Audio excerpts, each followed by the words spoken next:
GT Top News supported by Jai Gulab Dev Jewellers and logistic partner BBC Logistics.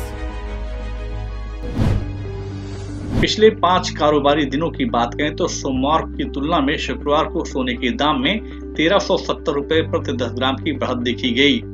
एक report के मुताबिक इस हफ्ते के सोमवार को जहां सोने का भाव 45,150 रुपए प्रति 10 ग्राम पर था, वहीं सप्ताह के अंत में शुक्रवार को सोने का भाव 46,550 रुपए के करीब कारोबार करता नजर आया। बाजार के जानकारों के अनुसार त्योहारी सीजन में अगर यह सोना 50,000 रुपए प्रति 10 ग्राम के आंकड़े को पार कर जाए तो आश्चर्य नहीं होना चाहिए। यूएस फेड की पॉलिसी के बाद अंतर्राष्ट्रीय बाजार में सोने के दामों में गिरावट देखी जा रही है। शुक्रवार को अंतर्राष्ट्रीय बाजार में स्पॉट गोल्ड की कीमतों में $12 की गिरावट देखी गई।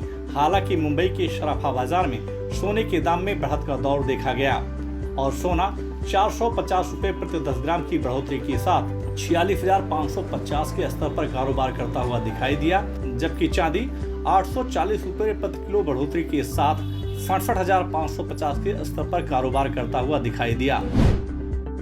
महाराष्ट्र में कोविड मरीजों की बढ़ती संख्या के बाद राज्य सरकार ने स्थिति की गंभीरता को देखते हुए राज्य में लॉकडाउन लगा दिया है, जिसके चलते मुंबई के सराफा बाजार को प्रतिदिन करोड़ों का नुकसान हो रहा है। महाराष्ट्र सरकार के इस निर्णय के खिलाफ मुंबई के कई व्यापारिक संगठनों ने शांति मोर्चा निकालकर इसका विरोध करना शुरू कर दिया है। इस विषय को लेकर कई नेताओं और प्रशासनिक अधिकारियों से मुलाकात कर अपनी बात को सरकार के सामने रखी, लेकिन अभी तक सरकार की तरफ से कोई नई गाइडलाइन जारी न होने से सराफा व्यापारियों में काफी नाराजगी देखी जा रही है। महाराष्ट्र सरकार के नई गाइडलाइन के आधार पर मुंबई के बीकेसी स्थित भरत डायमंड बोर्स को कुछ शर्तों के साथ व्यापार के लिए खोल दिया गया है।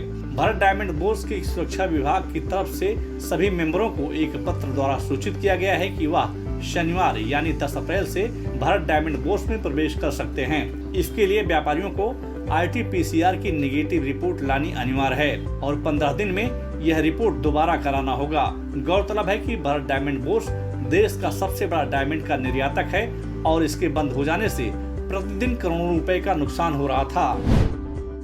भारत डायमंड बोर्स ने अपने व्यापारियों की सुरक्षा के लिए अपने परिसर में 3 लैब को RT-PCR की जांच के लिए स्टॉल लगाने की अनुमति दी है, जिसके माध्यम से व्यापारी यहां पर आसानी से अपनी जांच कराकर रिपोर्ट ले सकते हैं। हालांकि व्यापारियों को RT-PCR की जांच कराने के लिए 450 रुपए से 515 रुपए खर्च करने पड़ेंगे और यह RT-PCR रिपोर्ट उन्हें 24 से 36 घंटे के बीच मिलेगा।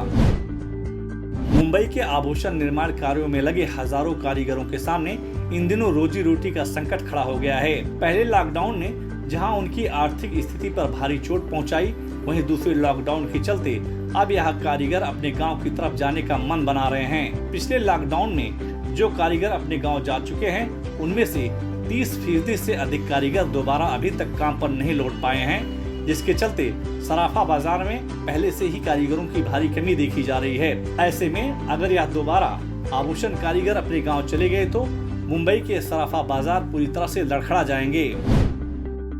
सप्ताह के अंतिम दिन यानी शुक्रवार को मुंबई शेयर बाजार एक सीमित दायरे में घूमता हुआ नजर आया। घरेलू संस्थागत निवेशकों के साथ साथ विदेशी संस्थागत निवेशकों ने भी दोपहर बाद बाजार में मुनाफा वसूली करनी शुरू कर दी, जिसके चलते मुंबई शेयर बाजार 154 अंकों की गिरावट के साथ 49,591 अंकों पर बंद हुआ, जबकि राष्ट्रीय शेयर बाजार यानी निफ्टी भी 38 अंकों की गिरावट के साथ 14,834 अंकों पर बंद हुआ। जेटी टॉप न्यूज के इस एपिसोड में बस इतना ही। आपको यह न्यूज कैसी लगी और आपके क्या सुझाव हैं, हमें कमेंट बॉक्स में जाकर शेयर जरूर करें। और अगर अभी तक आपने जेटी टॉप न्यूज को सब्सक्राइब नहीं किया तो आप तुरंत सब्सक्राइब, लाइक और शेयर जरूर करें, जिससे आप तक ज्वेलरी इंडस्ट्री की अपडेट खबरें पहुंचती रहें।